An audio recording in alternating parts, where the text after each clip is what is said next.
Mukunda Silks grand opening on 23rd November at Dilshuk Nagar. 1400 rupees sarees, 111 rupees fancy pattu sarees, me sontam.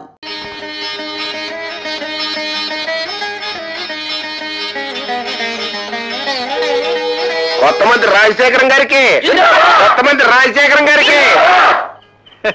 Sadanandam, నేను నిజంగా గాంధీ గారికి దండ వేయడానికి వచ్చాను, నువ్వు నమ్ముతున్నావా? మరి ఎందుకు వచ్చారండి? గాంధీ గారిని అడ్డం పెట్టుకుని ₹1 కోటి సంపాదించాలని వచ్చాను. ఏంటండి? ఇదిగా కాంట్రాక్ట్ మీద నువ్వు ఇంతవరకు ఎంత సంపాదించావు? మీకు తెలవంది ఏముంది చెప్పండి. సిమెంట్ లేకుండా వంతెల్ని కట్టి ఒక 10 లక్షలను, ఇసుక లేకుండా ఇల్లు కట్టి ఒక 20 లక్షలు సంపాదించానండి. అరసి బుర్ర లేకుండా 30 లక్షలు సంపాదించా. ఇప్పుడు ₹1 కోటి సంపాదించే అవకాశం వచ్చింది.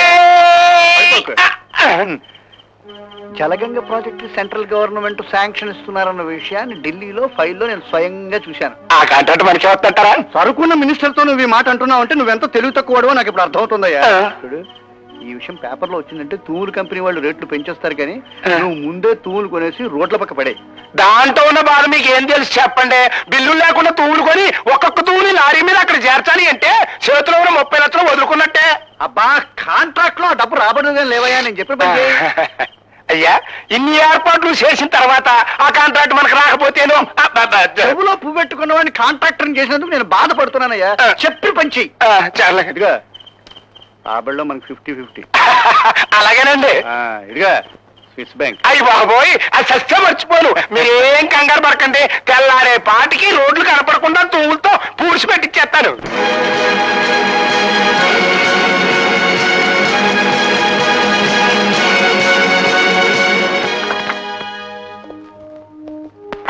పెంచలయ్యా సార్, ఈ తూరులో ఏదో ఫ్రాడ్ ఉందన్న అనుమానం. ఎందుకని మంచిది, నువ్వు వెళ్ళి డీసీపీకి సంగతి చెప్పిరా.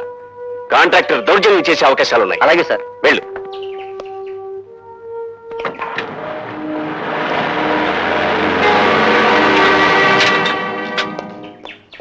నమస్కారం అండి ఇంజనీర్ గారు. సదానంద గారు, ఈ పైపుల్ని ఇక్కడ చేయించింది మీరేనా? ఎవరండి, నేను కాకపోతే ఇంత ఖర్చు భరాయించగలిగినోడు ఈ ప్రాంతాల్లో కాంట్రాక్టర్ ఎవరున్నాడు చెప్పండి. మీ పరపతి గురించి నేను అడగలేదు. అనుమతి లేకుండా వీటిని ఇక్కడ ఎందుకు వేయించారు అని అడుగుతున్నాను. అంటే ఈ ప్రాజెక్టుకి మీరు టెండర్లు పిలిచినా ఆ కాంట్రాక్ట్ మరి నాకే వద్దు కదండి, అది మాత్రం వేయించానండి. ఇది మీకే వస్తుందని జోస్యం చెప్పారా? అవునండి, మా దగ్గర మీరు లంచం వచ్చుకుని ఆ కాంట్రాక్ట్ నా పేరుతో శాంక్షన్ చేయిస్తారని శిలక చెప్పింది. నీకు వచ్చేది కాంట్రాక్ట్ కాదు, జైలు శిక్ష. జైలు శిక్ష నాక? నువ్వేయిస్తావా? ఊరుకోవయ్యా, ఎవడనింటే నిజం అనుకుంటాడు. కాసేపట్లో డీసీపీ ప్రతాపరావు గారు వస్తే నీకే అర్థమవుతుంది. ఈ ఇంజనీర్ గారు అనుకున్నంత పని చేశాడురా. ఈవిడి బతుకుంటే మనకు ఆ కాంట్రాక్ట్ రాదు, కానీ ఈయన్ని థ్రిల్ చేసేయండి.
కమిషనర్ ఆఫ్ పోలీస్ ప్రతాపరావు గారా? పర్వాలేదు, కూర్చోండి. పర్వాలేదు, నిలబడతాను. ఏమిటిలా వచ్చారు? నేను నేరస్తుల కోసం వచ్చాను. ఇక్కడ ప్రజాసేవకులే కానీ ప్రజాద్రోహులు నేరస్తులు ఎవరు లేరండి. ఆత్మద్రోహం చేసుకునే మనిషికి ప్రజాద్రోహం గురించి ఏం తెలుస్తుంది రండి. ప్రతాపరావు గారు, నా సంగతి మీకు తెలియదేమో. నేను పుట్టినప్పుడు నలుగురులాగా అమ్మ అమ్మ అనలేదట, అహింస అహింస అన్నంట. నేను అలాంటి గాంధీవాదిని. గాంధీ గారు వద్దన్న బ్రాందీ గ్లాసును చేత్తో పట్టుకుని నేను గాంధీవాదిని అని చెప్పడం మీకే చెల్లుతుంది, అది పదవిలో ఉన్నారు కనుక. ఇంతకీ ఏ విషయం గురించి మాట్లాడడానికి వచ్చారండి తమరు? ప్రాజెక్ట్ అసిస్టెంట్ ఇంజనీర్ తూముల దగ్గర దారుణంగా హత్య చేయబడ్డాడు. చాలా మంచివాడు పోయాడయ్యా. ఓ పోల్దర ప్రమాయించు. ఆ తూములు శాంక్షన్ లేకుండానే సదానందం గారు అక్కడ వేయించారని, ఆ తూముల తాలూకు కాంట్రాక్టు మీరు వారికి ఇప్పిస్తారని అనేక పత్రికలు రాశారు. అదే అదే ఎల్లో జర్నలిజం. దానికి మీరు ఎల్లో జర్నలిజం అని ముద్దు పేరు పెట్టుకోవచ్చు. కానీ ఆ ఇంజనీరు చచ్చిపోయే ముందు తన ఎర్రటి చిక్కటి రక్తంతో ఒక పేరు రాశాడు. ఏమని రాశాడండి? రాజా అని 2 అక్షరాలు. రాజశేఖరం గారు గాని ఆయన తాలూకు మనుషులను గాని రాసే ప్రయత్నం చేసి ఉండొచ్చు కదా. డీసీపీ గారు రాజా అంటే నేనేని ఎందుకు అనుకోవాలండి? రాజరాజ నరేంద్రుడు కావచ్చు, రాజగోపాల్ కావచ్చు, రాజవర్మ కావచ్చు, రాజనాల కావచ్చు, ఇలా 1,00,000 పేర్లు నేనే చెప్తాను. రాజశేఖరం గారు, మీరు 10 లక్షల మంది ఓటర్లను మోసం చేయగల సమర్థులే కావచ్చు.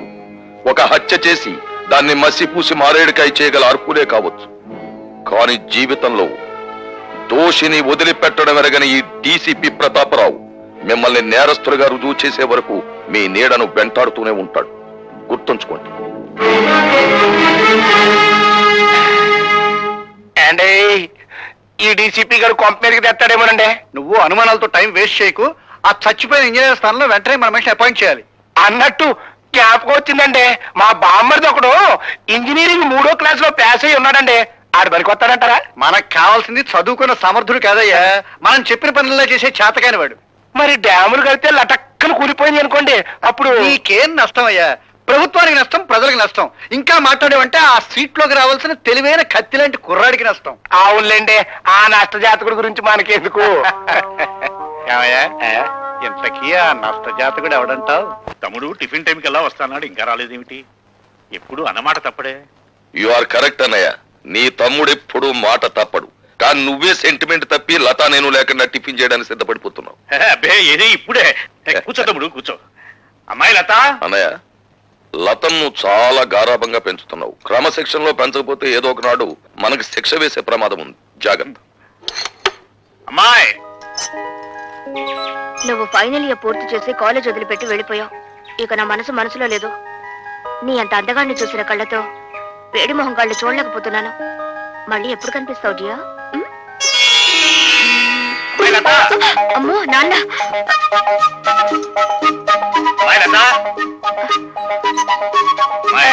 ఏమిటి నాన్న?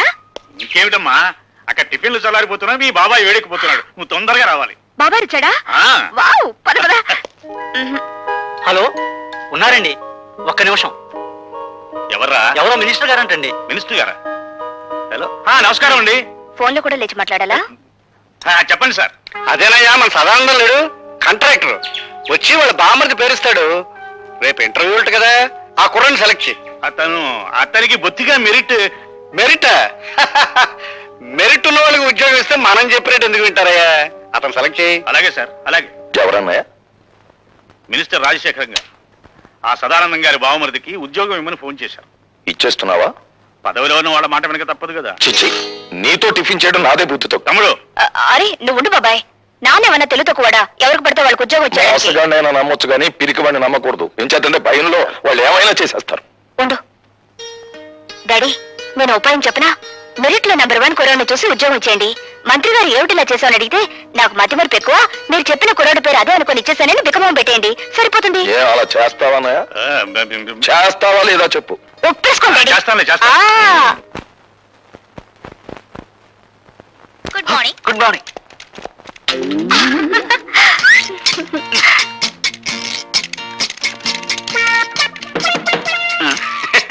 ఏం ఆంజనేయులు, ఏం జరిగింది? You don't worry sir, just call జారిందంటే. ఏం లైలా, నీ టేబుల్ దగ్గర ఏమన్నా తెలుగు ఐస్కంతం పెట్టావా? ఏమోనండి, నాకు తెలియడం లేదు. సరిగ్గా నా టేబుల్ దగ్గరికి వచ్చేసరికి అందరికి పెన్నులు, పెన్సిళ్ళు, ఫైల్స్ జారిపోతుంటాయి. దీనికి ఏకంగా కాలే జారినట్టుంది. గారు, నేను సొంతం పెట్టవలసిన ఫైల్స్ ఏమైనా ఉంటా పారండి. గీకోవాల్సిందే. అదేంటి? I convey my heartly condolences. Condolences for what? పెద్దడు ఎవరైనా పోయాడా? లంచాలు తెచ్చిపెట్టే బంగారు బాతు లాంటి నీ సీటుకు ఈకలు పీకుతున్నారు. అదేంటి? బయట ఇంటర్వ్యూలు జరుగుతున్నాయి. నిలబడి ఉండడం నాకు అలవాట్లేదు, ఏమనుకోకండి. బాబు, మీరు రాజశేఖరం గారి తాలూకే కదూ? యా, సీరియడ్ కాల్సొచ్చా? పర్వాలేదు, తాగు బాబు. మినిస్టర్ గారు తాలూకు భానోజీరావు గారు. అవునవును, తెలుస్తూనే ఉందిగా. అయితే నేను వెళ్ళొచ్చా? మా మొహాన సిగరెట్ పొగ ఊదించుకునే కంటే నేను పంపించేయడమే మంచిది. వెళ్ళరా బాబు. Next. Good morning everybody. Good morning. Good morning. Please be seated. Thank you sir. Are you mister Bhargava? Yes sir. Bhargavaramudu అంటే ఎవరు? తండ్రి ఆజ్ఞ నెరవేర్చడం కోసం కన్న తల్లినే తెగ నరికిన వాడు. భూమి చుట్టుకొలత ఎంత? 7,900 మైళ్ళు. భూమి తన చుట్టూ తాను తిరిగే వేగం ఎంత? గంటకి 1000 మైళ్ళు. ప్రపంచంలో ఇప్పుడు పేరు పొందిన ఫుట్బాల్ ఆటగాడు ఎవరు? Diego Maradona. ఇంజనీర్ బాధ్యతలు ఏమిటి? స్వార్థపరుడైతే దేశానికి వెన్నెముక లాంటి ప్రాజెక్టులను కూల్చివేయడం, నిస్వార్థపరుడైతే వాటిని నిలబెట్టడం కోసం తనుకూలిపోవడం. మొదటి ప్రపంచ యుద్ధం ఎందుకు వచ్చింది? ఒక డాక్టర్ నిర్లక్ష్యం వల్ల. 1887వ సంవత్సరంలో ప్రిన్స్ ఫెడ్రిక్ కంఠానికి ఎడమ వైపున క్యాన్సర్ వ్యాధి సోకింది. డాక్టర్లు దాన్ని ఆపరేట్ చేయకుండా నిర్లక్ష్యం చేయడం వల్ల అతను సింహాసనం అధిష్ఠించిన 99 రోజులకే చనిపోయాడు. ఆ తర్వాత రాజకాంక్ష ఉన్న అతని కొడుకు కైజర్ రాజు కావడం వల్ల, అతను యుద్ధకాంక్ష గలవాడు, జ్ఞానశూన్యుడు కావడం వల్ల మొదటి ప్రపంచ యుద్ధం మొదలైంది. మీ నాన్నగారి వృత్తి? ఈ ఇంటర్వ్యూలో నేను సమాధానం చెప్పలేని ప్రశ్న అదొకటే సార్. ఆఖరిగా ఒక ప్రశ్న. ఈ క్షణంలో మా మనసులో ఏముందో చెప్పగలవా? నాకు ఈ ఉద్యోగం ఇవ్వకూడదని. అలా ఎందుకు అనిపించింది? ఎందుకంటే పెట్టేవాడికి తినేవాడు లోకు కనుక, అడిగేవాడికి చెప్పేవాడు లోకు కనుక. అలా తెలబోకండి సార్. ఒక ఇంజనీర్ గ్రాడ్యుయేట్ ని మీరు అడుగుతున్న ప్రశ్నలు ఏమిటి? అతనికున్న పురాణ పరిచయం, అతనికి తెలిసిన హిస్టారికల్ నాలెడ్జ్, అతనికున్న స్పోర్ట్స్ నాలెడ్జ్, ఇవా ఒక ఇంజనీర్ క్యాండిడేట్ కి కావాల్సిన అర్హతలు. మీరంతా అవకాశవాదులు. ప్రశ్నలు అడగడమే తప్ప సమాధానం చెప్పడం చేత కానీ మేధావులు. అయినా మిమ్మల్ని నమ్ముకుని పూటకొక నిరుద్యోగి ఇంకా డిగ్రీలు చంకలో పెట్టుకుని ఆఫీస్ గుమ్మాలు ఎక్కుతూనే ఉన్నాడు. ఎలా? తల్లి మెడలో మంగళసూత్రాలు అమ్మి, అవి ఖర్చైపోతే ఒంట్లోని రక్తాన్ని అమ్మి. సార్, మహాత్మా గాంధీ తెల్లదొరతనాన్ని పోగొట్టగలిగాడేమో కానీ ఆయనే తిరిగి జన్మించిన ఈ నల్లదొరతనాన్ని మాత్రం పోగొట్టలేడు. ఎందుకంటే ఇప్పుడున్న ధరల రక్తం నలుపు, వాళ్ళ దగ్గరున్న డబ్బు నలుపు, వాళ్ళు ప్రోత్సహిస్తున్న బజార్లు నలుపు. మీరు అడిగిన ఒక్క ప్రశ్నకు సమాధానం చెప్పకుండా వెళ్ళడం ఇష్టం లేక జవాబు చెప్పే పెడుతున్నాను సార్. మా నాన్న వృత్తి ఏమిటని కదా మీరు అడిగింది? హీఈస్ ఎ లయర్, హీఈస్ ఎ డెజర్టర్. కట్టుకున్న భార్యని, కన్న బిడ్డని అనాథల్ని చేసి వెళ్ళిపోయిన కసాయివాడు. ఆ కసాయివాడి రక్తాన్ని పంచుకు పుట్టాను నేను. అయినా మిమ్మల్ని ఏమీ చేయకుండా పెడుతున్నానంటే నా చదువు నాకు నేర్పిన సంస్కారం. ఈ దేశంలో గాంధీల సంఖ్యను పెంచండి కానీ గాడ్సేల సంఖ్యను కాదు.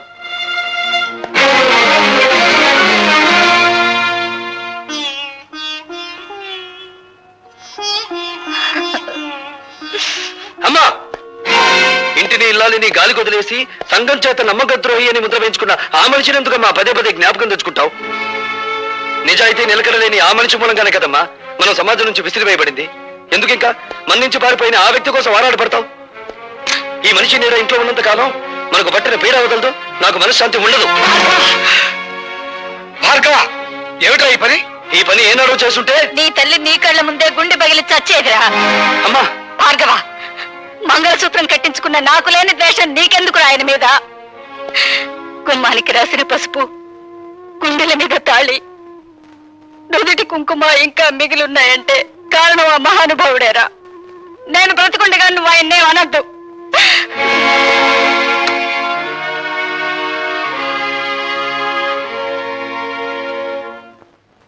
ఇంటర్వ్యూకి వెళ్ళావా? వెళ్ళాను. ఏమైంది? పవిత్రాణాయ సాధూనాం వినాశాయ చతుష్కృతాం ధర్మ సంస్థాపనార్థాయ సంభవామి యుగే యుగే. ఏమిటో ఈ పెద్ద పెద్ద శ్లోకాలు చెప్తున్నావు, ఏమిటి దానికి అర్థం? పాపం పడినప్పుడల్లా భగవంతుడు అవతరిస్తాడట. అలాగే అవినీతి రికమెండేషన్లు పెరిగినప్పుడల్లా మనబోటి వాళ్ళ ఉద్యోగావకాశాలు ఉష్కాకైపోతాయి. ఒక్క ముక్క అర్థం కాలేదు, ఏమిటి సరిగ్గా చెప్పు. నీ ఆటో తాళాలు ఎక్కడున్నాయి? ఎందుకు? ఉద్యోగం రాలేదని దేశాన్ని తట్టుకుండా నేను కూడా ఆటో నడుపుతాను. భార్గవ, ఆ మాట అనొద్దురా. ఈ కళతో నువ్వు యూనివర్సిటీలో గోల్డ్ మెడల్ తీసుకోవడం చూశాను. ఈ కళతో నేను గవర్నర్ గారు అభినందించడం చూశాను. అటువంటి ఈ కళతోనే నువ్వు ఆటో నడపడం నేను చూడలేనురా. వద్దు. ఈ దేశంలో మేధావులు నిరాశతో, నిస్పృహతో, నిరుత్సాహంతో రోడ్డులు పడితే ఏం జరుగుతుందో నాకు తెలుసురా. ఏం జరుగుతుందిరా? రక్తపాతం. ఇండియన్ హిస్టరీ ఎక్కువ చదివినట్టున్నారా, అందుకే నీకు రక్తపాతమే గుర్తుకొస్తుంది. ఏరా నేను ఇంత సీరియస్ గా చెప్తుంటే నీకు నవ్వులాటగా ఉందా? అదొకటేరా మనపోటి మధ్యతరగతి వాళ్ళకి మిగిలిన ఆస్తి. జీవితం అనే ఆటలో నవ్వులాటే మనకి ఓదార్పు. సరే నీ మాటలకు అమ్మ నొచ్చుకున్నట్టుంది, వెళ్ళి ఓదార్చు. ఓదార్చిన ఆగని ఆవేదన రానాయన అది. అయితే నన్ను ఓదార్చు. దేనికి? నీ పర్మిషన్ లేకుండా మన కాలేజీ ఓల్డ్ బాయ్స్ ఫంక్షన్ లో ప్రవరాకుడి వేషం నువ్వే వేస్తామని వరం ఇచ్చి వచ్చాను. పెరిగే కాకుండా వరాలు ఇవ్వడంలో కూడా శంకరుడు వేనా? నేను వెయ్యను, పో. చంపేవు పో. నా మాట విని నువ్వు వరుదిని వేషం ఏవే వేస్తానే. ప్రవరక్షుడు ఎవరేస్తారు? ఇదిగో కొంతమందిని సెలెక్ట్ చేసి తీసుకొచ్చాం. ఇతని చూడు, వీడా నోసుల సొద్దు. పోనీ ఇతను, వీడు సెన్సుల సొద్దు. పోనీ ఇతను, అబ్బా వీడు బ్రెయిన్ లో సొద్దే. ఎందుకే దాన్ని అలా ఉడికిస్తారు? అసలు ఫోటో చూపించండి. భార్గవ్, నా మాట నీ గడ్డం పుచ్చుకుని బతిమాలతాను. నా మాట విసిగించుకో. భార్గవ్ ప్లీజ్, నా మాట రా. నేను విన్నాను. ఏమిటా మాడవాసన? మాడిపోయిందా? లేదులే, ఇందా కూరగాయలు. నా తల్లే, బంధుత్వం లేకపోయినా కన్న కూతుర్లా ఎంత అభిమానం చూపిస్తున్నావే. నీ చేతులు పట్టుకుని బతిమాలుతున్నారా? నా కోసం వేరే వేషం. ఏ కాలేజీలో నేను గోల్డ్ మెడల్ తీసుకున్నాను ఆ కాలేజీలో నిరుద్యోగిగా అడుగు పెట్టకూడదు అనేది నా ప్రిన్సిపల్ రా. నేను వెయ్యను. నీ కాళ్ళు పట్టుకుని బతిమాలుతున్నాను రా. నా పొరుగు పోతుందిరా. నా కోసం వేషం అయ్యరా. నువ్వెప్పుడొచ్చావు? మీరన్నే గడ్డం పట్టుకుని బ్రతిమాలుతున్నప్పుడు నేను గుమ్మం దగ్గర ఉన్నాను. చేతులు పట్టుకుని ప్రాధేయపడుతున్నప్పుడు వంటింట్లో ఉన్నాను. కాళ్ళు పట్టుకుని ప్రాధేయపడుతున్నప్పుడు ఇక్కడున్నాను. నా ఏకైక భార్య కదా, అలా చూస్తూ నుంచోపోతే నా పొజిషన్ తీసుకోవచ్చు కదా. అదేం అవసరం లేదు. అసలు అన్నయ్యని అడగాల్సిన పద్ధతులు అడిగితే ఎందుకు ఒప్పుకోడు? అడగాల్సిన పద్ధతి ఒకటిందా? వరోతిని వేషం ఎవరేస్తున్నారు మీరు అన్నయ్యతో చెప్పారా? ఎవరు వేస్తున్నారు? లత. లత అయితే ఒప్పుకుంటావా? చచ్చా, లత అయితే ఏంటి, పీత అయితే ఏంటి? ప్రిన్సిపల్సే. కరెక్టరా, కానీ టికెట్లనే అమ్మేశాను దేవుడు. టికెట్లన్నీ అమ్మేశావా? ఎందుకు? ఆటో మీద అప్పు తీర్చుకోవడానికా? కాదురా, ఆ డ్రామా మీద వచ్చే డబ్బుని వికలాంగుల సహాయంతో డొనేట్ చేస్తున్నాం. ఒరేయ్ ఓసారి ఇంకో. చచ్చా, బాగోదు, మావిడుంది. నేను లోపలికి వెళ్తాను. ఒరేయ్ ఇంకొక పైన నేను తనాల్సిందే. ఇంత మంచి సదుద్దేశంతో ఏర్పాటు చేసిన ప్రోగ్రామ్ తెలుసుంటే ముందే ఒప్పేసుకునేవాడు కదరా. అంత గ్యాస్ ఇదంతా లత కోసమే. లతవరే. And for more videos, please subscribe to iDream. Please subscribe to iDream. Please subscribe iDream. And please subscribe to iDream. For more videos, subscribe to iDream. please like, share and subscribe to the channel. Congratulations, iDream. Subscribe to iDream. Subscribe to iDream. So subscribe to iDream Media. iDream ki iDream team andarki huge congratulations. Please subscribe iDream Media. Please subscribe to iDream.